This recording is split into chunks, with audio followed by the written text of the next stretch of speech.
Hi there, welcome to Nonsense Whisky. My name's PF, and on today's episode we're going to be covering the Glenfiddich 15 year. Now I've decided to cover this because I've had a sample of this that I got in a set for my birthday a little while ago. I've had this on my shelf for a while. I've been meaning to cover it but just haven't really got around to it, but then in my Dram Team subscription another sample came through of it, and it wasn't until I put that on Twitter and on my social media that Ben the Whiskey Geek, you should go and check out his channel by the way, linky, until he suggested that I should try them side by side because of the nature of how they make this, to see if there's any discernible difference between the batches. Now, it's not just called the Glenfiddich 15 year, it's called the Glenfiddich 15 year Unique Solera Reserve. And that sort of term tends to throw people a little bit because generally speaking, when whiskey is made, it runs through the stills. They put it into whiskey barrels, into kind of barrels, you know, whatever size they decide to do, mature them for the length of time, and then they put them through some other processes and bottle it. Job done. Well, Glenfiddich have decided to do things a little bit different for this particular bottling. 12-year-olds done like that, the 18-year-olds done like normal, 15-year-old. They mature their whiskey, and we're talking about ex-bourbon, ex-sherry, and some new oak barrels. Again, a little bit strange for Scotch, that tends to be always X something, but to use new ones is good stuff. Aged for the 15 years, then those barrels, those casks, are tipped into a huge Solera vat. Now, if you've seen any of the Whiskey Tube channels, you'll notice we talk a lot about Solera bottles and infinity bottles. And my own personal one, I'll put a link to a video I did about it up here as well, but my own personal one, I don't really keep track of what's in there, but I never let it get below a certain level, and I always make sure it's either full or above this level. When it gets low enough, I'll just stop drinking out of it until it fills back up again. And that's basically exactly what Glenfiddich do. It's never more than half empty or half full, depending on your outlook on life.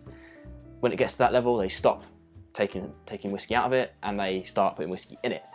The idea being that there's always something of the previous batches still in there. I mean, they say on the website that it's likely that there's something in there from when they first started doing this process in 1998. Now, kind of whiskey is fully miscible, so when it's tipped in, it is going to mix fairly quickly and disperse fairly evenly. But given the kind of volume of whiskey they put out, I do severely doubt there's even remotely a molecule of it left in there from 1998. Might well be, and if there is, it's literally going to be molecules, but still, we're not going to be talking about it kind of aging in that process. You know, it is a wooden vat, but it's not influencing the whiskey like a proper whiskey cask does. That's a whole nother talk about science. We're talking about surface influence on a cask and stuff like that, so let's not get into that in this one.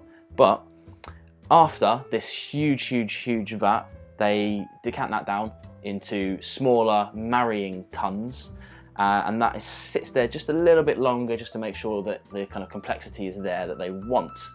Now, all of this sounds really complicated, right? But the idea behind it is to create kind of supreme consistency across this particular bottling. And one of the things that a lot of distilleries will struggle with over their term is creating consistency. Let's talk about the Glenfiddich 12 year. You know, that's somebody's job to make sure that every bottle they produce tastes like the last bottle they produced, tastes like the bottle that was produced 15 years ago. Now, invariably it doesn't. You know, if you're lucky enough to try some side-by-sides from the decades, they will taste different because every cask, we're only talking about a few hundred litres, it's not going to produce that many bottles, and it's never single cask, it's always mixed in and married together. So this is just another method of making this kind of supremely consistent, hence what I'm doing today, to try and see if it is actually consistent or not. Let's get into these two and see what we've got. You may have noticed I've got some coins on top. We've got coin number 65 and coin number 71 atop these. So if you are interested in these coins or any of the others, do check out the description below and see if you can get hold of some. We'll go for the one that's in the official bottle first, because the Dram Team one would have been decanted from a full-size bottle. I don't think there's going to be any difference, but let's give it a go. Let's give it a go. Now for me, on the nose of this, it's a kind of musty, oaky, musty nose, just a little bit grassy, but there's honey and apples and some tropical notes in there too. Let's have a smell of the other one as well. See if we can remember which one's which. Now for me, exactly the same. It's musty, a bit grassy, honey, apples, tropical.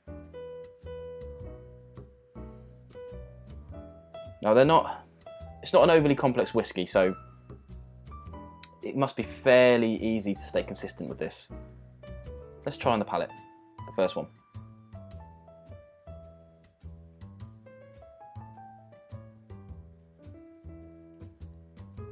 Okay, it's quite thin.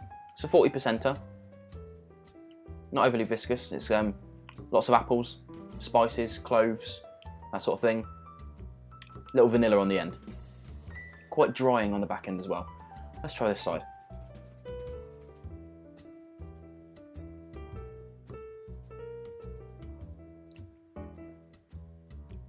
Yeah, I mean, almost exactly the same, I would say. For me, it might just be because I've had a little bit left in my mouth of this, but the spice hit a bit quicker with this one than this one. But it was really a kind of procedural difference rather than a flavour difference. So maybe that's just the way I'm doing things here. But finish is fairly short, I should say as well. Finish is fairly short.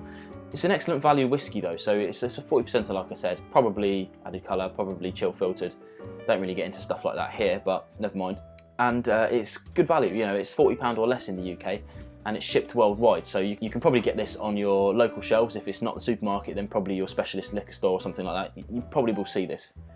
But I think this has been a good experiment, and kind of, for me, shows that they do have a lot of consistency in this range. So if you do like this 15-year-old variety, then you can carry on buying it for the rest of your life, knowing full well that it's pretty much going to be the same going forwards. You can probably get this on like blah. Sirens.